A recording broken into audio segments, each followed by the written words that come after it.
एक घर में 3 भाई और एक बहन थी। बड़ा और छोटा पढ़ने में बहुत तेज थे। उनके माँ बाप उन चारों से बेहद प्यार करते थे, मगर मझले बेटे से थोड़े परेशान से थे। बड़ा बेटा पढ़ लिख कर डॉक्टर बन गया, छोटा भी पढ़ लिख कर इंजीनियर बन गया, मगर मझला बिल्कुल आवारा और गवार बन के ही रह गया। सबकी शादी हो गई। बहन और मझले को छोड़ दोनों भाइयों ने लव मैरिज की थी। बहन की शादी भी अच्छे घराने में हुई थी। आखिर भाई सब डॉक्टर इंजीनियर जो थे।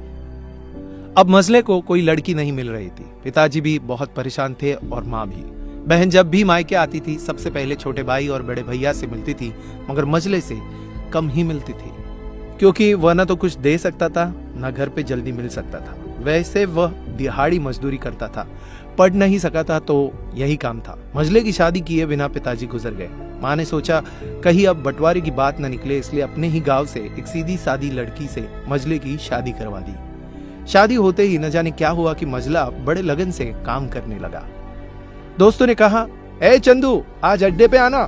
चंदू बोला, आज नहीं, फिर कभी। अरे तू शादी के बाद तो जैसे बीवी का गुलाम ही हो गया है। अरे ऐसी बात नहीं है, कल मैं अकेला एक पेट था तो अपनी रोटी अपने हिस्से से कमा लेता था, लेकिन अभी बात कुछ अलग है, क्योंकि अब 2 पेट है, कल और होगा। घर वाले नालायक कहते थे, चलता था, मगर मेरी पत्नी मुझे कभी नालायक कहे तो मेरी मर्दानगी पर एक बद्दी गाली है, क्योंकि एक पत्नी के लिए उसका पति उसका घमंड, इज्जत और उम्मीद होता है। उसके घर वालों ने भी तो मुझ पर भरोसा करके ही अपनी बेटी दी होगी, फिर उनका भरोसा मैं कैसे तोड़ सकता हूँ। कॉलेज में नौकरी की डिग्री मिलती है और ऐसे संस्कार माँ से मिलते हैं। इधर घर पे बड़ा और छोटा भाई और उनकी पत्नियां मिलकर आपस में फैसला करते हैं कि जायदाद का बंटवारा हो जाए, क्योंकि हम दोनों लाखों कमाते हैं मगर मझला ना के बराबर कमाता है। ऐसा नहीं होगा। माँ के लाख मना करने पर भी बंटवारे की तारीख तय होती है। बहन भी आ जाती है, मगर चंदू है कि काम पे निकलने के लिए बाहर आता है। उसके दोनों भाई उसको पकड़कर भीतर लाकर बोलते हैं कि आज तो रुक जा, बंटवारा कर ही लेते हैं। वकील कहता है ऐसा नहीं होता, साइन करना पड़ता है। चंदू अपने भाइयों से कहता है कि तुम लोग बंटवारा करो, मेरे हिस्से में जो हो दे देना, मैं शाम को आकर अपना बड़ा सा अंगूठा चिपका दूंगा पेपर पर। बहन बोली, अरे बेवकूफ, तू गवार का गवार ही रहेगा। तेरी किस्मत अच्छी है कि तुझे अच्छे भाई और बहन मिले हैं। फिर माँ बोली, अरे चंदू आज रुक जा, बंटवारे में कुल 10 बीघा जमीन में से 2 भाई 5-5 रख लेते हैं और चंदू के लिए पुश्तैनी घर छोड़ देते हैं। तभी चंदू जोर से चिल्लाता है, अरे फिर हमारी छुटकी का हिस्सा कौन सा है? दोनों भाई हंसकर बोलते हैं, अरे मूर्ख, बंटवारा भाइयों में होता है, बहनों के हिस्से में सिर्फ उसका मायका ही है। चंदू कहता है, ओह, शायद पढ़ा लिखा न होने में ही मूर्खता है। ठीक है, आप दोनों ऐसा करो, मेरे हिस्से की वसीयत मेरे बहन छुटकी के नाम कर देना। दोनों भाई चकित होकर बोलते हैं, और तू? चंदू माँ की ओर देखकर मुस्कुराते हुए बोलता है, मेरे हिस्से में माँ है ना, उसको मैं संभाल लूंगा। फिर अपनी बीवी की ओर देखकर बोलता है मुस्कुरा के, क्यों चांदनी जी, क्या मैंने गलत कहा?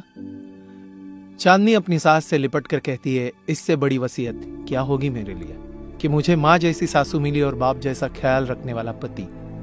बस यही शब्द थे जिन्होंने बंटवारे को सन्नाटे में बदल दिया।